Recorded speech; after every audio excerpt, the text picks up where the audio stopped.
Picture the exact second, like the very second two babies take their first breath. Okay, I'm picturing it. The clock ticks, and these two lives begin simultaneously. But one is born in the master bedroom of a sprawling, multi-million-dollar mansion, right?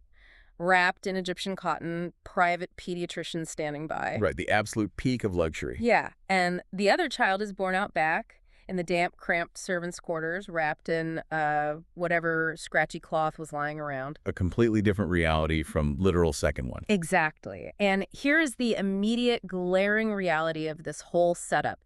Neither of those infants filled out an application for their birthplace. No, of course not. Like, neither of them submitted a resume, neither passed an interview, and yet we spend our entire adult lives trying to logically justify why the child in the mansion structurally deserves their velvet, you know? Right, and why the child in the dirt somehow deserves the scratchy cloth. Yes. And, I mean, back in December 1980, Allama Parwez looked at this exact sociological divide. He was analyzing Surah Az-Zumar, specifically verses 49 through 55, and he arrived at this terrifyingly pragmatic conclusion. Which is really the core of what we're looking at today. Exactly, because Parwez argued that this massive wealth gap, it is not a divine mandate. It's not some mystical twist of fate, but a completely man-made structural disparity. Yeah, we are looking at a radical rereading of a text that has, honestly, historically been blanketed in theology. Completely smothered in it, really. Yeah, I mean, Parwez strips away the supernatural framing entirely here. When you approach Surah Az-Zumar from his purely socio-economic perspective, the verses stop reading like a spiritual moralism. Right. They start reading like an autopsy of human power dynamics. The objective for our deep dives here is to really examine how societies legitimize the hoarding of resources and, well, uncover the structural alternative Parwez extracts from the text. So the justification for that gap between the mansion and the servants' quarters, that's basically the narrative engine of modern society, right? Absolutely. It's Yeah. what keeps the whole thing running. And if we look at the specific text Parwez analyzes, verse 49 sets the stage perfectly for this. It describes a human being who, once they're granted prosperity, immediately claims, I have been given it only because of my knowledge. Which is just, I mean, that is the foundational myth of meritocracy in a single sentence. Right. It's the archetype of the self-made individual. Yeah, and Parwez links this exact mindset to the historical figure of Qarun, or Korah. Okay, the guy with the legendary wealth. Exactly. But see, in traditional readings, Qarun is just a religious villain, someone who defied a prophet. Parwez completely ignores that theological framework. Interesting. So what does he do with him? He isolates Qarun as the ultimate universal symbol of the capitalist. The guy who looks at his towering piles of hoarded wealth and claims it is purely the result of his own intellect. Like it's just his own skill, his own unique craftsmanship. Right. Qarun looks at his ledger and says, I possess this because I am inherently smarter, I outworked my competitors, and I am simply better. Okay, I want to examine the mechanics of that claim for a second, because intuitively, that logic underpins almost all global commerce today. Well, without a doubt. Like, we operate on this assumption. It's very similar to John Locke's labor theory of property, right? Yeah, the idea that if I mix my labor with nature, I own the resulting output. Exactly. So if I spend decades studying engineering, or if I take massive financial risks and innovate while everyone else is sleeping, doesn't the resulting wealth belong to me? That's the argument, yeah. I mean, structurally, my labor is exclusively mine, isn't it? And that right there is the most resilient defense of extreme wealth accumulation. But Parwez addresses that exact defense by breaking down what he calls the joint venture law of production. The joint venture law. Okay, break that down for me. So, to dismantle the illusion of the entirely self-authored billionaire, he uses a really fundamental agricultural analogy. He says, let's just look at the physical mechanics of farming to understand how labor actually interacts with capital. Okay, so a farmer physically plows the field, sows the seed, and harvests the crop. The human labor is undeniable there. It is, and Parwez acknowledges that. But he separates the human exertion from the biological multiplier. The biological multiplier. Yeah, so the farmer provides the labor, which is real, it's valuable. But look at the capital involved. The farmer places one single seed into the dirt. Right. And that seed biologically multiplies into, say, 700 grains. Parwez asks a very literal question here. Did the farmer engineer the biological capacity of that seed to multiply? Well, no, the farmer just facilitated the environment. The genetic code of the seed was, pre-existing. Exactly. And furthermore, think about the irrigation. Parwez goes into the complex ecological desalination process required to water that crop. Oh, like the actual water cycle. Yes. Millions of gallons of toxic, undrinkable ocean water are evaporated by the sun's heat, transported across continents by atmospheric wind currents. Right. And it's desalinated in the process. Exactly. And then it's dropped as perfectly sweet, life-giving rain exactly where the crops need it. The farmer did not build the sun. The farmer did not engineer the atmospheric pressure. Or the global water cycle. Oh, wow. Okay. And we can map that agricultural analogy directly onto modern economics, can't we? We can, perfectly. Like a tech billionaire might write brilliant code, sure, but they're deploying it on an internet infrastructure that was literally funded by decades of public research. Right, taxpayer-funded research. And they are selling products to a population whose basic literacy was paid for by public education. They're shipping those products on highways they didn't pave. Exactly. They are leveraging a pre-existing infrastructure. It is entirely a joint venture with nature and, by extension, with the broader societal system. So it's not a solo project at all. Not even close. Parwez is arguing here that the core raw materials, the soil's biology, the ecological water cycle, the pre-existing infrastructure, even your own basic human biology and neurological capacity, they're unearned. They're just freely distributed by the system. Yes. So because these foundational inputs were not created by the individual, claiming 100% ownership of the economic output is, structurally speaking, irrational. So under Parwez's socio-economic reading, the labor only entitles the individual to a specific share of the output. Exactly. A share, not the whole thing. The physical exertion or the intellectual innovation, that's respected. But the massive exponential surplus generated by the biological multiplier or the societal infrastructure, that belongs to the broader system. The joint venture demands a structural split. To claim the entire harvest is yours simply because you drove the tractor is, well, it's a profound miscalculation of reality. Because you didn't invent the tractor or the dirt or the rain. Right. You didn't purchase your intellect or the raw natural resources of the planet. Your labor entitles you to your portion, but the surplus is the property of the collective framework that made the harvest possible in the first place. Okay, but this raises a huge question for me. If the mathematics of that joint venture are so glaringly obvious, like, if human labor provides such a tiny fraction of the actual output compared to the natural or societal infrastructure, how does the myth of the self-made individual survive? That is the million-dollar question. Because the person in the servants' quarters is the one doing the manual labor, yet they look at the mansion and somehow accept that the disparity is justified. Why? This is where Parwez's analysis moves from pure economic theory into a sharp critique of power structures. Okay, let's get into it. Because if the system is structurally irrational, it should logically collapse under the weight of its own contradictions. Yeah, you'd think people would just revolt. But the top 1% cannot maintain the status quo through sheer physical force alone. There are simply not enough armies or police to hold back a starving population. Right, the math on the violence doesn't work. Exactly. So the mechanism of control isn't physical. It's ideological weaponization. They construct a narrative that makes the inequality feel inevitable. Yes. Parwez explores comparative sociological examples to show how this is operated throughout history. Think about ancient caste systems. Wow, sure. The elite needed a mechanism to ensure the people at the very bottom never revolted. They didn't just build walls. They created an ideological framework that convinced the laboring class they were inherently born as the feet of the societal body. Wow. And the ruling class was born as the head. Precisely. So if you are conditioned from birth to believe the universe itself biologically designed you to be a foot, you don't attempt to become a head. You don't even conceptualize it. You don't question the distribution of resources because you believe your poverty is just like an immutable law of nature. And Parwez draws a direct, unbroken line from those ancient caste systems to modern, distorted views of destiny. How does that manifest today? The contemporary equivalent is teaching the disenfranchised that wealth is distributed by God. Oh, wow. That is insidious. It is a brilliantly insidious strategy.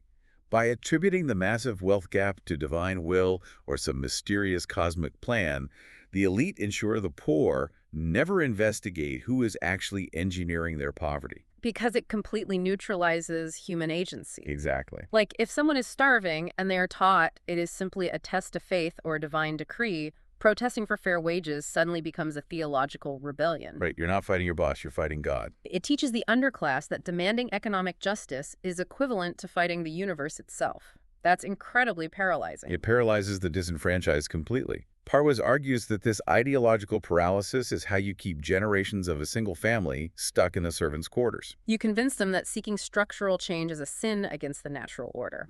Yes. And this leads directly into his analysis of the specific terminology used in verse 49, specifically the phrase bal fitna. Okay, bal fitna. In a traditional reading, fitna is usually translated broadly as a trial or a temptation, maybe a spiritual sin. That's the standard theological read. But Parwez is looking at the literal Arabic roots to define a socio-political disease. A socio-political disease, what does the root actually mean? The root of the word fitna relates to the process of smelting gold. Smelting gold, like melting it down. Exactly. Subjecting it to intense heat to separate the pure metal from the impurities and dross. It is a process of extreme stress and friction. Okay, so how does that apply to society? Parwez argues that in this context, bal fitna is not an individual spiritual failing. It is the socio-political arrogance of believing I am wealthy because I am inherently better or smarter. Oh, so the ideology of the self-made man is the fitna. That mindset is the disease, yes. Yeah. Because it necessitates the creation of an underclass to exploit. So the arrogance acts as the heat, like the friction that destabilizes the society. Exactly. It justifies the hoarding of the joint venture surplus. The belief in innate superiority creates intense societal friction. It melts down the social contract because it structurally requires winners and losers, masters and servants. Okay, think of human society as a biological organism for a second. If capital functions as the blood of that organism, and all the blood pools in one organ, say, the liver, it doesn't mean the liver is winning or mathematically superior. No, it means the rest of the body is deprived of oxygen. Right. It becomes necrotic and dies. And eventually, that hoarded, engorged liver dies too because the system it relies on has collapsed. That's a great way to look at it. The system requires constant circulation to survive. But instead of the ruling class acknowledging that the blood flow is restricted, they look at the necrotic tissue and say, well, it was just your destiny to lose circulation. That analogy perfectly captures Parwez's reading of the text. The system is structurally unsound, the lack of circulation is killing the organism, but the weaponized ideology of fatalism blames the dying cells for their own necrosis. It's basically gaslighting on a civilizational scale. It really is. The hoarding destabilizes the entire civilization, but the blame is neatly shifted to the individual's lack of merit or their cosmic destiny. So if the current system of hoarding inevitably causes this necrosis, how does a civilization restore circulation? Well, that's the big question, isn't it? Because pointing out the flaw in extreme wealth hoarding usually triggers a very predictable modern response. We usually just lean on the welfare state. Right, the progressive Band-Aid. Yeah, if the blood is pooling, we ask the billionaire to voluntarily donate some back through philanthropy. We set up food banks. Which is where Parwez's analysis becomes highly critical of modern progressive solutions.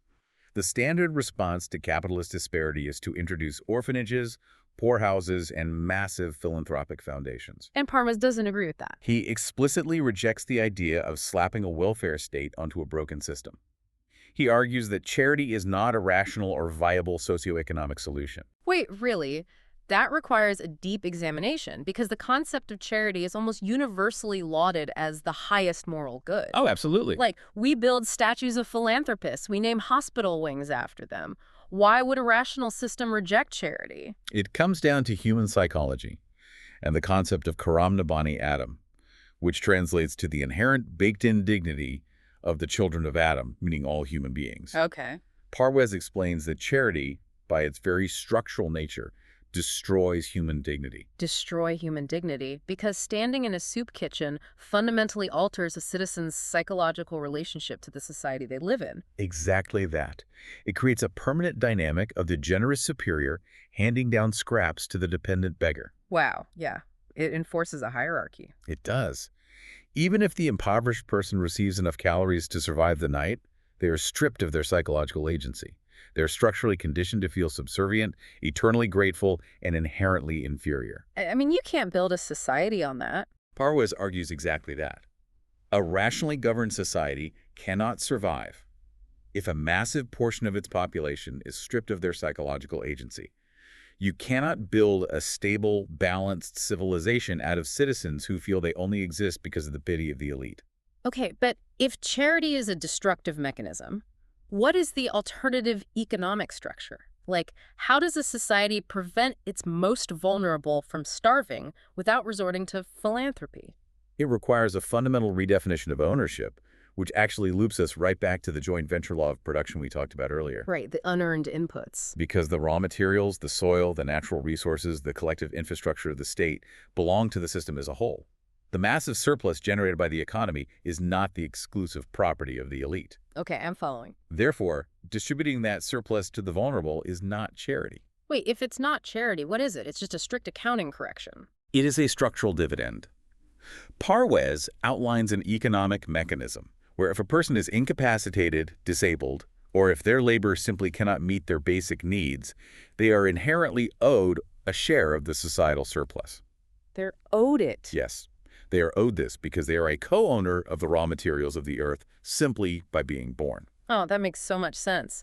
Like, when a major corporation pays a quarterly dividend to its shareholders, the shareholders do not feel like beggars. No, not at all. They don't write thank you notes to the CEO for his benevolence, you know? They feel entitled to their share of the profits because they hold equity in the venture. That is the exact psychological shift Parwez is proposing. He is arguing for an economic system where the surplus is distributed as a rightful, calculated dividend, not as a wealthy man's benevolence. It removes the ego of the billionaire philanthropist entirely. Completely. It tells the ruling class, you are not being morally superior by feeding the hungry.